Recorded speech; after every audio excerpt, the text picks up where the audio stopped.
Assalamualaikum warahmatullahi wabarakatuh. Untuk pertemuan kali ini, Ibu akan membahas tentang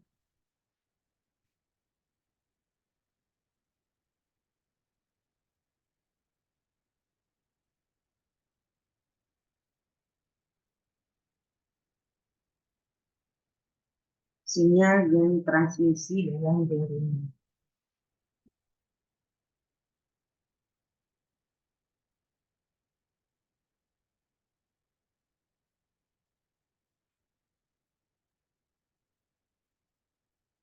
Yaitu sinyal, atau transmisi, yang kita bahas.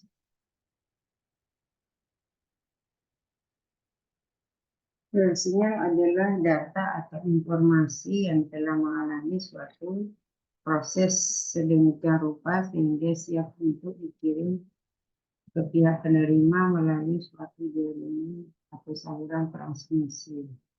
Di sini ada dua jenis sinyal, yaitu sinyal analog dan sinyal digital.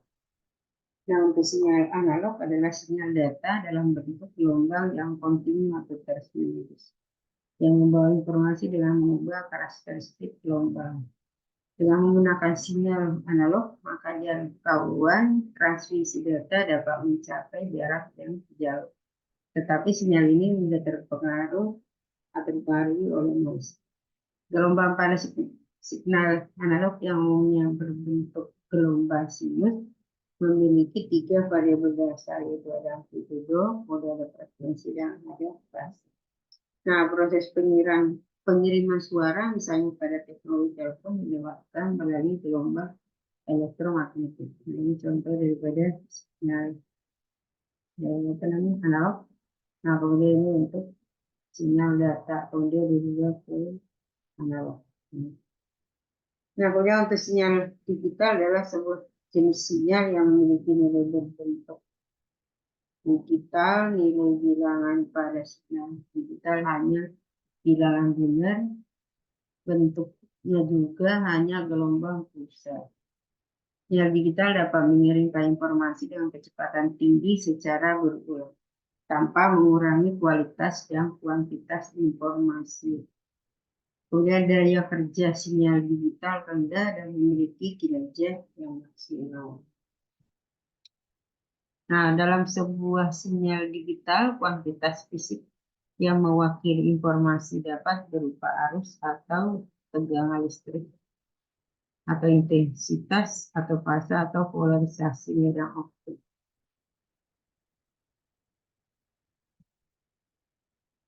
Nah, kemudian dalam pengiriman sinyal melalui media transmisi, sinyal analog mudah terkena gangguan noise sehingga di sisi penerima sinyal tersebut terdegradasi. Sementara untuk sinyal digital, selama gangguan tidak melebihi batas yang diterima, sinyal masih diterima atau dikenali dalam bentuk kualitas yang sama dengan penerima.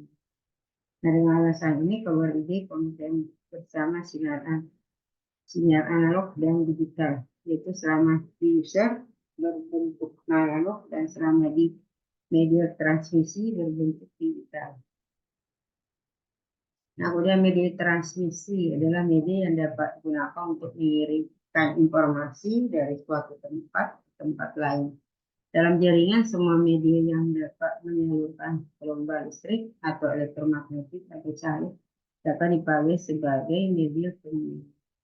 Nah, baik untuk pengiriman dan penerimaan data, pilihan media transmisi atau pengirim untuk keperluan komunikasi data tergantung pada beberapa faktor seperti harga, performa jaringan yang dikehendaki, dan atau tidaknya medium tersebut.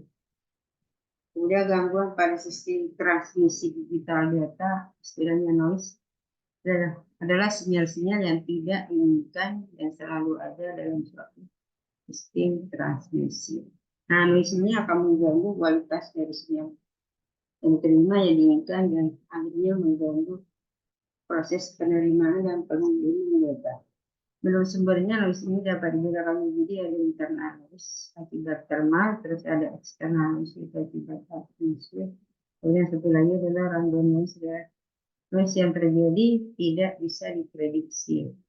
Nah, kemudian macam-macam daripada random noise ada terbatas. Noise akibat adanya efek panas. Nah, kemudian ada intermodiation noise adalah noise akibat masuknya frekuensi asing ke saluran komunikasi.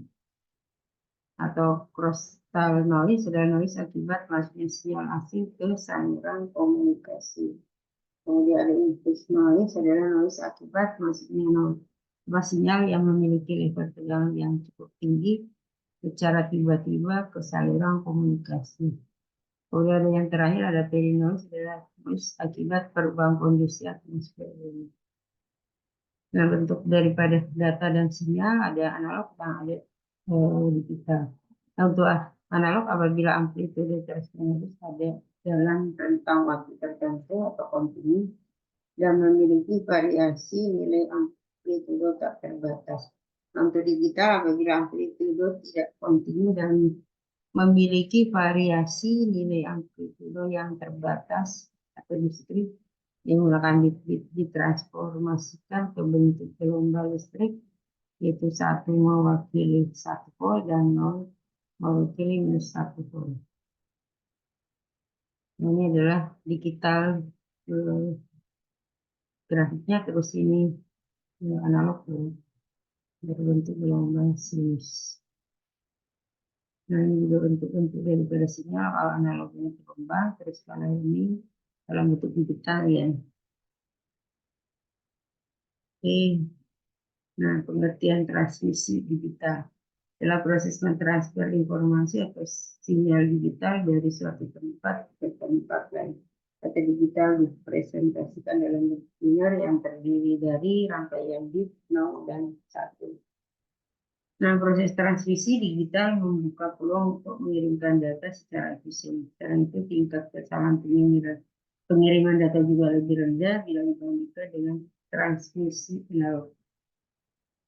Kemudian transmisi digital ini dapat memberikan kecepatan dan kapasitas yang lebih tinggi dibandingkan dengan analog. Ini membuatnya lebih efisien untuk mentransfer data dalam jumlah yang besar. Nah, kemudian jenis-jenis daripada transmisi digital ada transmisi seri. Pada transmisi seri ini data dikirim 1 bit pada satu waktu melalui jalur komunikasi tunggal. Nah, proses ini sering digunakan dalam koneksi titik ke titik dan menjadikan adanya penghematan pada penggunaan data. Nah, untuk yang kedua, transmisi paralel ini melibatkan pengiriman beberapa bit secara simultan melalui beberapa jalur komunikasi sekaligus. Nah, setiap bit diwakili oleh jalur yang terpisah. Yang ketiga, transmisi sinkronus. Pada transmisi sinkronus ini, pengiriman data dilakukan dengan menggunakan sinyal waktu yang disinkronkan di antara pemancar dan pengirim.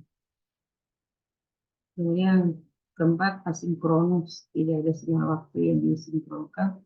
Setiap karakter dikirimkan dengan tambahan bit start dan stop. Itu memberikan waktu yang cukup bagi pengiriman mengenali awal dan akhir karakter.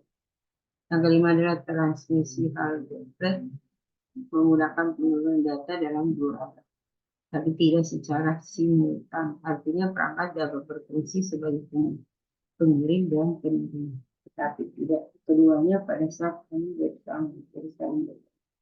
Yang terakhir adalah transmisi full bit, adalah perangkat dapat mengirim dan menerima data secara simultan.